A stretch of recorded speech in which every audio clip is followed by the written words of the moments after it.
ಎಲ್ಲರಿಗೂ ನಮ್ಮ ನಿಸರ್ಗ ಕ್ರಿಯೇಷನ್ಸ್ನ ಕನ್ನಡ ಕಲಿಕೆ ಕ್ಲಾಸ್ಗೆ ಸ್ವಾಗತವನ್ನು ಕೋರುತ್ತಾ ಇವತ್ತಿನ ಕ್ಲಾಸಲ್ಲಿ ನಾವು ವಾ ಗುಣಿತಾಕ್ಷರಗಳಿಂದಾದ ಪದಗಳನ್ನು ನೋಡೋಣ. ಅದರಲ್ಲಿ ಮೊದಲನೇ ಅಕ್ಷರ ವಾ, ವಾ ತಲಕಟ್ಟು, ಅದಕ್ಕೆ ವಾ ಸೊನ್ನೆ ದ ವಂದ, ನಾ ದೀರ್ಘ ನಾ, ಅನಂತರ ಪ ಹಾಕ್ತೀನಿ, ಆಮೇಲೆ ಅರ್ಕ ಒತ್ತು ಕೊಡ್ತೀನಿ. ಅಂದರೆ ವಂದ ನ ಏರ್ ಪ ನೆ, ವಂದನಾರ್ಪಣೆ ಅಂದರೆ ನಾಗೆ ಏತು, ವಂದನಾರ್ಪಣೆ ಅಂತ ಒಂದು ಪದ. ಅನಂತರ ವಾಕಿಲಿ ವಾ ಆಗುತ್ತೆ, ಅದಕ್ಕೆ ವಾಕಿಲಿ ವಾ, ನಾ ಗುಡಿಸು ನೀ, ಅನಂತರ ಜ ಬರೋದು, ಅದಕ್ಕೆ ಯಾವತ್ತು ಕೊಡೋಣ ವಾಣಿ ಎಚ್ ಯ, ವಾಣಿಜ್ಯ, ಮಾ ಸೊನ್ನೆ ಮಣ್, ಡ ಳ ಗುಡಿಸು ಲಿ, ವಾಣಿಜ್ಯ ಮಂಡಳಿ ಅಂತ ಒಂದು ಪದ. ನೆಕ್ಸ್ಟ್ ವಾ ಗುಡಿಸು ವಿ ಆಗುತ್ತೆ, ಅದಕ್ಕೆ ವಾ ಗುಡಿಸು ವಿ, ಜಾಕಿಲಿ ಜಾ, ಅದಕ್ಕೆ ಜ್ಞ ಒತ್ತು, ಸೊ ವಿಜ್ಞ ನ ದ ಲಾ ಗುಡಿಸು ಲಿ, ಲೀಗೆ ಲಾವತ್ತು, ವಿಜ್ಞಾನದಲ್ಲಿ ಅಂತ ಒಂದು ಪದವನ್ನು ರಚಿಸ್ಕೊಳ್ಳೋಣ. ಇನ್ನೂ ಒಂದು ಪದ ಬೇಕಾದ್ರೂ ಬರಿಬೋದು, ವಿಘ್ನ ಅಂತ, ಅಂದರೆ ನಾಲ್ಕನೇ ಘಾಗೆ ನಾವತ್ತು, ವಿಘ್ನ ಅಂತ ಒಂದು ಪದ. ನೆಕ್ಸ್ಟ್ ವಾ ಗುಡಿಸು ದೀರ್ಘ ವಿ ಆಗುತ್ತೆ, ಅದಕ್ಕೆ ವಾ ಗುಡಿಸು ದೀರ್ಘ ವಿ, ಅನಂತರ ಕಾಗೆ ಎರಡನೇ ಶಾ ಒತ್ತಕ್ಷರ, ವೀಕ್ಷ ದೊಡ್ಡಣ ಅಥವಾ ಎರಡನೇ ಣ ಅಥವಾ ಣ ಕಿಳಿ, ವೀಕ್ಷಣ ಧ ಗುಡಿಸು ಧಿ, ವೀಕ್ಷಣಾಧಿ, ಕಾ ಕಿಳಿ ರಾ ಗುಡಿಸು ರಿ, ವೀಕ್ಷಣಾಧಿಕಾರಿ ಅಂತ ಒಂದು ಪದ. ನೆಕ್ಸ್ಟ್ ವಾಕೊಂಬು ವು, ವಾಕೊಂಬು ವುಗೆ ವುಡ್ ವರ್ಡ್ಸ್ ಅಂತ ಒಂದು ಪದ. ವಾಕೊಂಬು ವು, ಡ ಡಾಗೆ ವಾವತ್ತು, ಸೊ ಇದು ಡಾ ಇರೋದು ಇಡ್ಡಾಗುತ್ತೆ, ಸ್ವರ ಆ ಸೌಂಡ್ ಬಂದು ವಾಗೆ ಅಂದರೆ ಇವ್ಗೆ ಸೇರುತ್ತೆ. ವುಡ್ ವ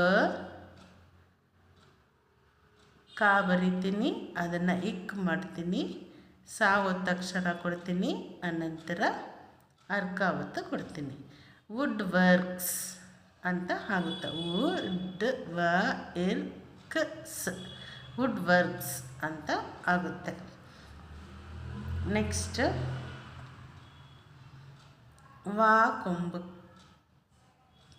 ಕಿಳಿ ಕೊಡೋಣ, ಹೂ ಆಗುತ್ತೆ, ಅದಕ್ಕೆ ವಾ ಕೊಂಬು ಕಿಳಿ ಹೂ, ಫ ನಾಲ್ಕನೇ ಫ, ರಾನ ಇರ್ ಮಾಡಿ ಅದಕ್ಕೆ ಸಾವತ್ತು ಕೊಡ್ತೀನಿ, ವೂಫರ್ಸ್ ಅಂತ ಒಂದು ಪದನ ಮಾಡ್ಕೊಳ್ಳೋಣ. ಇದು ಆಂಗ್ಲ ಪದ ಆಗುತ್ತೆ. ವುಡ್ ವರ್ಕ್ಸ್ ಆ್ಯಂಡ್ ವೂಫರ್ಸ್ ಅದೆರಡೂ ಆಂಗ್ಲ ಪದವಾಗುತ್ತೆ. ಪ್ರಾಕ್ಟೀಸ್ಗೋಸ್ಕರ ಇದನ್ನು ಕೊಟ್ಟಿದ್ದೀನಿ, ಯಾಕಂದರೆ ವು ಆ್ಯಂಡ್ ಹೂ ಅಲ್ಲಿ ಅಷ್ಟು ಸಾಮಾನ್ಯವಾಗಿ ಪದಗಳು ಕನ್ನಡದಲ್ಲಿ ಇದೆ, ಬಟ್ ತುಂಬ ರೇರ್ ಆಗಿದೆ, ಅದಕ್ಕೋಸ್ಕರ ಇದನ್ನು ಪ್ರಾಕ್ಟೀಸ್ ಕೊಟ್ಟಿದ್ದೀನಿ. ನೆಕ್ಸ್ಟ್ ವಾಗೆ ಒಟ್ರಸಲಿ ವೃ, ಅದಕ್ಕೆ ವಾಗ್ ಒಟ್ರಸಲಿ ವೃ, ದ ಅದಕ್ಕೆ ನಾಲ್ಕನೇ ದ ಒತ್ತಕ್ಷರ, ವೃದ್ಧ, ಪಾಗೆ ಯಾವತ್ತು, ವೃದ್ಧಾಪ್ಯ, ದ ಲಾ ಗುಡಿಸು ಲಿ, ಲೀಗೆ ಲಾವತ್ತು, ವೃದ್ಧಾಪ್ಯದಲ್ಲಿ ಅಂತ ಒಂದು ಪದ. ಅಥವಾ ವೃತ್ತ, ಬೇಕಾದಷ್ಟು ಪದಗಳಿದೆ, ವೃತ್ತ ಅಂತಲೂ ಬರೀಬೋದು. ಇನ್ನೊಂದು ಸರಿ ಎಕ್ಸ್ಪ್ಲೈನ್ ಮಾಡಿಬಿಡ್ತೀನಿ. ವಾಗೆ ಒಟ್ರಸಲಿ ವೃ, ದಾಕಿಲಿ, ಅದಕ್ಕೆ ನಾಲ್ಕನೇ ದ ಒತ್ತಕ್ಷರ, ವೃದ್ಧ, ಪಾಗೆ ಯಾವತ್ತು, ವೃದ್ಧಾಪ್ಯ, ದ ಲಾ ಗುಡಿಸು ಲಿ, ಲೀಗೆ ಲಾವತ್ತು, ವೃದ್ಧಾಪ್ಯದಲ್ಲಿ ಅಂತ. ನೆಕ್ಸ್ಟ್ ಇನ್ನೊಂದು ಪದ ವಾ ಕೊಟ್ರಸಲಿ ವೃ, ತಾ ತಾಗೆ ತಾವತ್ತು ವೃತ್ತ ಅಂತ ಆಗುತ್ತೆ. ನೆಕ್ಸ್ಟ್ ಪದ ವೃ ಆದ ನಂತರ ವಾಗೆ ಏತ್ವ ವೇ, ವಾಗೆ ಏತ್ವ ವೇ, ವೇಗೊಂದು ಸೊನ್ನೆ ವೆಂಗ್, ಗಾಗೆ ಯಾವತ್ತು ವ್ಯಂಗ್ಯ, ಚಾಗುಡಿಸು ಚಿ, ತಾಗೆ ಅರ್ಧ ಚಂದ್ರ ತ್ರ, ವ್ಯಂಗ್ಯ ಚಿತ್ರ ಕ, ಲಾಕೆತ್ವ ಲೆ, ವ್ಯಂಗ್ಯ ಚಿತ್ರಕಲೆ ಅಂತ ಒಂದು ಪದ. ನೆಕ್ಸ್ಟ್ ವಾ ಏತ್ವ ದೀರ್ಘ ವೇ ಆಗುತ್ತೆ, ಅದಕ್ಕೆ ವಾ ಏತ್ವ ದೀರ್ಘ ವೇ, ತ ನ ವೇತನ, ದ ಲಾಗುಡಿಸು ಲೀಗೆ ಲಾವತ್ತು ವೇತನದಲ್ಲಿ, ರಾಕೊಂಬರು ವ, ವೇತನದಲ್ಲಿರುವ ಅಂತ ಒಂದು ಪದ.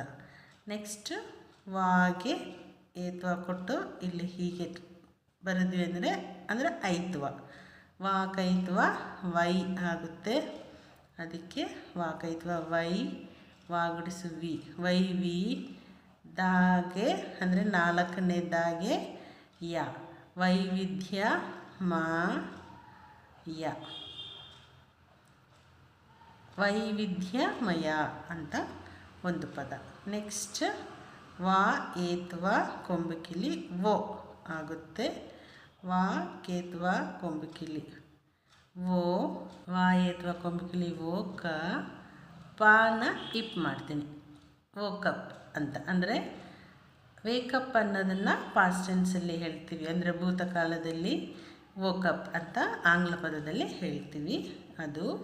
ನೆಕ್ಸ್ಟ್ ವಾ ಏತ್ವ ಕೊಂಬಕಿಲಿ ದೀರ್ಘ ಓ ಆಗುತ್ತೆ, ಅದಕ್ಕೆ ವಾ ಏತ್ವ ಕೊಂಬಕಿಲಿ ದೀರ್ಘ ಓ, ಲಾ ಏತ್ವ ಕೊಂಬಕಿಲಿ ಅದಕ್ಕೆ ವಾವತ್ತು ಓಲ್ವೋ ಬಸ್, ಬ ಸಾನ ಎಸ್ ಮಾಡೋಣ, ವೋಲ್ವೋ ಬಸ್ ಅಂತ ಒಂದು ಪದ. ಅಂದರೆ ಇಲ್ಲಿ ಲಾ ಲೋ ಅಂತ ಇರೋದು ಅಂದರೆ ಏತ್ವ ಕೊಂಬಕಿಲಿ ದೀರ್ಘ ಸ್ವರ ಬಂದು ಎವ್ವಿಗೆ ಸೇರುತ್ತೆ, ಓ ಆಗುತ್ತೆ. ಇದು ಲಾ ಬಂದು ಇಲ್ ಆಗುತ್ತೆ, ಓಲ್ ವೋ ಬಸ್, ಓಲ್ವೋ ಬಸ್ ಅಂತ ಆಗುತ್ತೆ. ನೆಕ್ಸ್ಟ್ ವಾಕೌತ್ವ ವೌ, ಇದಕ್ಕೆ ಅಷ್ಟಾಗಿ ಪದಗಳಿಲ್ಲ, ಯಾವುದೋ ಒಂದು ಅನುಕರಣ ಶಬ್ದವನ್ನು ನಾನು ಬರೀತೀನಿ. ವೌ ಬೌ, ವೌ ಭೌ ಶಬ್ದ ಅಂತ ಬರೀತೀನಿ. ಅಂದರೆ ನಾಯಿ ಬೊಗಳೋ ಅಂಥದನ್ನು ಅದನ್ನು ಬರೀಬೇಕಾದ್ರೆ ಕೆಲವೊಂದು ಪಾಠಗಳಲ್ಲಿ ವೌ ಭೌ ಅಂತಲೂ ಹೇಳ್ತಾರೆ, ಅದನ್ನು ಬರ್ತೀನಿ ವೌ ಭೌ ಶಬ್ದ. ನೆಕ್ಸ್ಟ್ ವೌ ಆದ ನಂತರ ವಮ್ ಆಗುತ್ತೆ, ಅದಕ್ಕೆ ವಾಗೊಂಚನ್ನೆ ವಮ್, ಶಾ ದೀರ್ಘ ಶ, ವಂಶ, ನಾಲ್ಕನೇ ಬಾ ಗುಡಿಸು ಅಥವಾ ಭಾ ಗುಡಿಸೋ ಕ್ಲಾಸ್ ಕೊಡ್ತೀವಿ. ವಂಶಾಭಿ, ವಾಗೆ ಒಟ್ರು ಸುಲಿವ್ರು, ದಾ ಗುಡಿಸು ದಿ, ದಿಗೆ ನಾಲ್ಕನೇ ಧ ಒತ್ತಕ್ಷರ, ವಂಶಾಭಿವೃದ್ಧಿ ಅಂತ ಒಂದು ಪದವನ್ನು ಬರೆದಿದ್ದೀವಿ. ನೆಕ್ಸ್ಟ್ ವಾಹ. ಸೊ ಇದಿಷ್ಟು ವಾಗುಣಿತಾಕ್ಷರದಿಂದಾದಂತಹ ಪದಗಳು. ಒಂದು ಸರಿ ಇದನ್ನು ಓದಿ ನೋಡೋಣ. ವಾ ವಂದನಾರ್ಪಣೆ, ವಾ ವಾಣಿಜ್ಯ ಮಂಡಳಿ, ವಿ ವಿಜ್ಞಾನದಲ್ಲಿ ಅಥವಾ ವಿಘ್ನ, ವಾಗುಡಿಸನ್ ದೀರ್ಘ ವಿ ವೀಕ್ಷಣಾಧಿಕಾರಿ, ವಾಕೊಂಬು ವು ವುಡ್ ವರ್ಕ್ಸ್, ವಾಕೊಂಬಕಿಲಿ ವೂಫರ್ಸ್, ವಾಕೊತ್ರುಸುಲಿ ರು ವೃದ್ಧಾಪ್ಯದಲ್ಲಿ ಅಥವಾ ವೃತ್ತ. ನೆಕ್ಸ್ಟ್ ವಾಗೆ ಏತ್ವ ವ್ಯಂಗ್ಯ ಚಿತ್ರಕಲೆ, ವೇ ವಾಕ್ಯತ್ವ ವೇ ಆಗುತ್ತೆ, ಅದಕ್ಕೆ ವ್ಯಂಗ್ಯ ಚಿತ್ರಕಲೆ. ವಾಕ್ಯತ್ವ ದೀರ್ಘ ವೇ ವೇತನದಲ್ಲಿರುವ, ವಾಕೈತ್ವ ವೈ ವೈವಿಧ್ಯಮಯ, ವಾಕೋತ್ವ ಅಂದರೆ ವಾಯತ್ವ ಕೊಂಬಕಿಲಿ ಕೊಟ್ಟಿವಿ ಅಂದರೆ ಓ ಆಗುತ್ತೆ, ವೋಕಪ್ ಅಂತ ಒಂದು ಪದ. ವಾಯತ್ವ ಕೊಂಬಕಿಲಿ ದೀರ್ಘ ಓ ವೋಲ್ವೋ ಬಸ್, ವಾಕತ್ವ ವೌ ವೌಭೌ ಶಬ್ದ, ವಾಕೊಂದು ಸೊನ್ನೆ ವಂ ವಂಶಾಭಿವೃದ್ಧಿ, ವಹ ಅಂತ ಇದಿಷ್ಟು ಪದಗಳು. ರಚಿಸಿದ್ದೀವಿ. ಇದನ್ನು ಚೆನ್ನಾಗಿ ಓದಿ ಪ್ರಾಕ್ಟೀಸ್ ಮಾಡಿ. ವಿಡಿಯೋನ ಸ್ಕಿಪ್ ಮಾಡ್ದಂಗೆ ನೀಟಾಗಿ ಕೇಳ್ಕೊಂಡು ಬರೆದಷ್ಟು ನಾವು ಕನ್ನಡದಲ್ಲಿ ಉತ್ತಮವಾದ ಅಂಕಗಳನ್ನ ತಗೊಬೋದು. ಕನ್ನಡ ಕಲಿಯುವಂಥ ದೊಡ್ಡವರಿಗೆ ಇದು ತುಂಬ ಯೂಸ್ ಆಗುತ್ತೆ. ಶಾಲೆಗೆ ಹೋಗೋ ಮಕ್ಳಿಗಂತೂ ಇನ್ನೂ ತುಂಬ ಯೂಸ್ ಆಗುತ್ತೆ.